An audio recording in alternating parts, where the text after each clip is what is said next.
এই ভিডিওটা হচ্ছে আমরা যেদিন হচ্ছে চট্টগ্রাম থেকে কাপ্তাই রাঙামাটি কাপ্তাই লেক যাচ্ছিলাম ওই দিনের ভিডিও। আমরা অ্যাক্সিডেন্টলি একটা দুর্ঘটনার জন্য ওই দিন পুরা কাপ্তাইয়ের আমরা কিছুই দেখি নাই। কষ্ট করে কত আনন্দ নিয়ে আমরা ওইখানে গেছি রাঙামাটি কাপ্তাই লেক। যখনই একদম মেইন স্পটে যাই পৌঁছাবো তার 1-2 মিনিট আগেই দুলাভাই হচ্ছে বাইক অ্যাক্সিডেন্ট করে। আল্লাহর রহমতে তাদের তেমন কিছু হয়নি, অল্প একটু ছিলে টিলে গেছে সবার হাত পা। পরে আমরা কি করব, ওই মুহূর্তে তো আর কারো ঘোরার বা আনন্দ করার টেন্ডেন্সি মন মানসিকতা থাকে না। পরে আমরা ওইখান থেকে ঘুরে কাপ্তাই লেকের পাশে একটা সুন্দর একটা পার্ক করছে ওরা, ওইখানে বসে আমরা খাওয়া দাওয়া করলাম। কারণ আমরা যাওয়ার সময় বাসা থেকে একদম খিচুড়ি টিচুড়ি সব রান্না করে নিয়ে গেছি, সব আয়োজন করে বের হয়েছি যে আমরা সারাদিন কাপ্তাই লেক ঘুরবো আর খাওয়া দাওয়া করে সন্ধ্যার পরে বাসায় চলে আসবো। তো যখনই আমরা মেন স্পট যেটা সেটাতে পৌঁছাবো আর 1 মিনিট কি 2 মিনিট বাকি, তার মধ্যে শুনলাম যে দুলাভাই অ্যাক্সিডেন্ট করছে। এরপর তো আমরা ওদেরকে ডাক্তার দেখাবো, সেজন্য বাসায় চলে আসলাম। তো ওই দিন রাতটা আপুর বাসায় আমরা লাস্ট স্টে করলাম আর কি, 3-4 দিন আপুর বাসায় ছিলাম। এরপরে হচ্ছে আপুর বাসা থেকে আমরা খুলনার উদ্দেশ্যে রওনা দিই। তো পথে হচ্ছে চট্টগ্রাম পার হয়ে মিরসরাই একটা মহামায়া সুন্দর একটা লেক আছে, যারা চট্টগ্রামের আশেপাশে থাকে তারা চিনবে এই লেকটা। তো আমরা কি করলাম যে কালকে কাপ্তাই মানে মেন উদ্দেশ্য ছিল বুবু টুম্পা ওরা নতুন প্রথম গেল চট্টগ্রাম, তাদেরকে ঘোরানো। এই মহামায়া লেক আমরা আরেকবার আসছিলাম, তো এই জন্য বুবুকে টুম্পাকে আবার ঘোরানোর জন্য এই লেকে আমরা আবার আসি।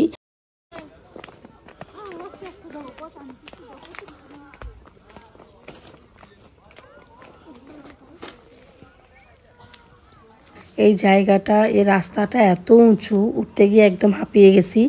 আমি অর্ধেক উঠেই হচ্ছে বসে আছি, যে ওদেরকে বলতেছি যে আমি আর উপরে উঠতে পারবো না, আমার অনেক টায়ার্ড লাগতেছে। এরপর আমি হচ্ছে একটা জায়গায় বসেছিলাম আর ওরা একদম উপর থেকে ঘুরে টুরে আসলো। এই দেখেন এই রাস্তাটা কতটা ঢালু, যে নামার সময় মনে হয় যে দাঁড়াইলে সুরসুর করে নিচে অটোমেটিকলি চলে যাব। এখানে হচ্ছে রবিন টুম্পা এরা উপর থেকে নামতেছে, ছবি টবি তুলে আসছে। ওইদিকে অনেক সুন্দর জায়গাটা, আমি মহামায়া লেকের আগেও একটা ভিডিও করছি, সেখানে দেখবেন জায়গাটা যে এত অসম্ভব সুন্দর। দেখছো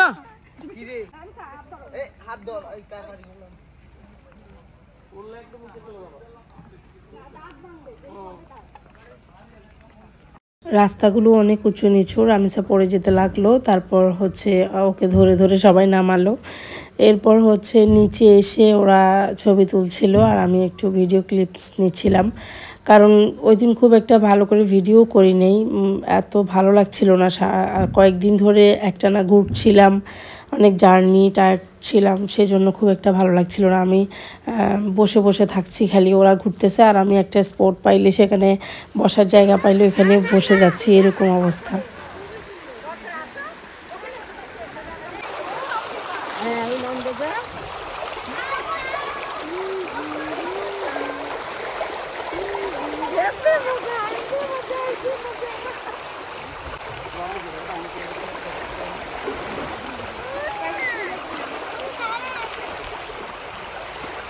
ছবি তুলছি।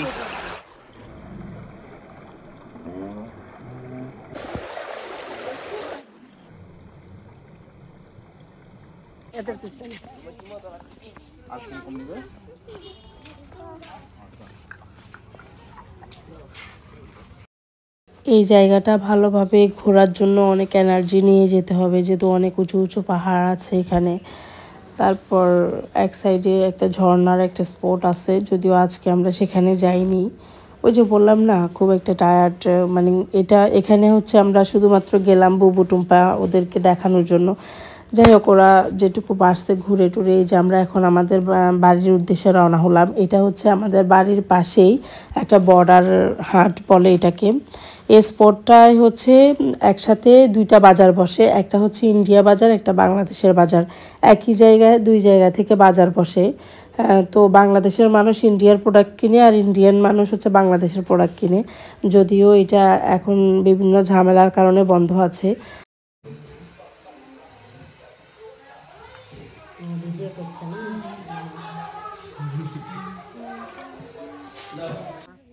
মাছ টাছ পোতা থাকতে পারে কিন্তু তো ওই জন্য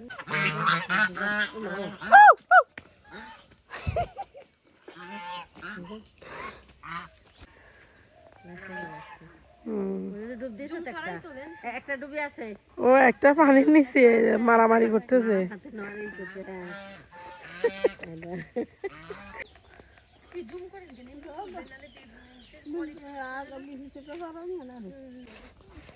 ওরে কি সুন্দর ধনিয়া গাছ উঠছে দেখো, কালকে ধনিয়া পাতা কিনতে গেছে আমু, এগুলো তো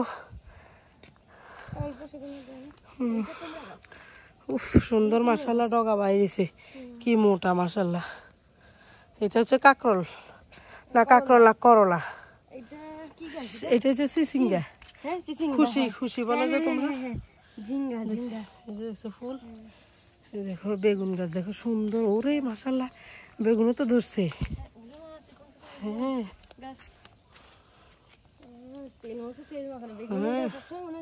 তেল মাখানো, আরে পাতাগুলোর মধ্যে ওষুধ দিলে ঠিক হয়ে যেত মনে হয়। মরিচ গাছ দেখো কত বড় হয়েছে। যাই হোক আমাদের বাড়িতে শুধু একটা রাত স্টে করি, এরপর সকালবেলা উঠে অনেক হাঁটাহাঁটি করে পুরা এলাকাটা আমাদের বুবু টুম্পাকে ঘুরাই নিয়ে আসি। তারপর হচ্ছে আমরা সকালে নাস্তা টাস্তা করে আমরা আবার খুলনার উদ্দেশ্যে রওনা দিই। এখন আমরা ঢাকায় পুরান ঢাকার মধ্যে আছি, পুরান ঢাকা থেকে হচ্ছে বাখারখানি নিলাম। এরপর হচ্ছে আমরা এই যে এখন খুলনার উদ্দেশ্যে রওনা দিচ্ছি। আল্লাহর রহমতে আমরা একটু পরে খুলনায় পৌঁছায় যাব। এটা হচ্ছে ভাঙার রোড।